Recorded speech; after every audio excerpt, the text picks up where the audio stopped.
चतुर चूहा और चालाक खरगोश। एक घने जंगल में चीकू चूहा और रोनी खरगोश रहते थे। दोनों अच्छे दोस्त थे, लेकिन उनकी एक अजीब आदत थी। वे हमेशा एक दूसरे से होशियारी दिखाने की कोशिश करते रहते थे। शरारती चूहा चीकू चूहा बहुत छोटा था, लेकिन दिमाग से बड़ा तेज था।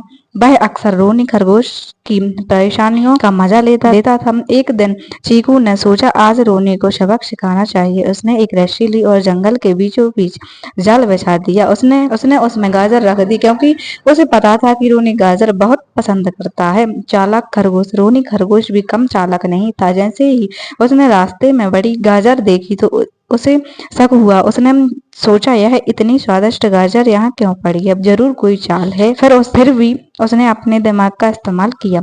उसने पास ही एक लंबी लकड़ी उठाई और उससे गाजर को खींचने लगा। जैसे ही लकड़ी जाल को छूने वाली थी, जाल बंद हो गया। रोनी हंस पड़ा। अरे चीकू, लगता है तुम्हारी चालाकी मेरे आगे फेल हो गई। चूहा फंस गया।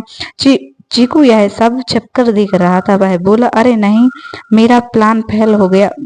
गुस्से में आकर वह खुद ही गाजर लेने दौड़ पड़ा, लेकिन भूल गया कि जाल अब भी वहीं था। जैसे ही उसने गाजर को छुआ, जाल बंद हो गया और चीकू खुद उसमें फंस गया। मित्रता की सीख। रोनी ने हंसते हुए कहा, अब समझ आया, दूसरे के लिए गड्ढा खोदने से पहले देख लो कि यही खुद उसमें ना गिर जाओ। फिर रोनी ने हंसते हुए कहा, अब समझ आया, दूसरों के लिए गड्ढा खोदने से पहले देख लो कि कहीं खुद उसमें ना गिर जाओ। फिर उसने जाल खोला और चीकू को आजाद कर दिया। चीकू को अपनी गलती का एहसास हुआ। उसने कहा, मुझे माफ कर दो रोनी, अब मैं कोई शरारत नहीं करूंगा। उस दिन के बाद दोनों ने मिलकर मस्ती करनी शुरू कर दी, लेकिन एक दूसरे को परेशान करने की जगह मिलजुल कर रहने लगे।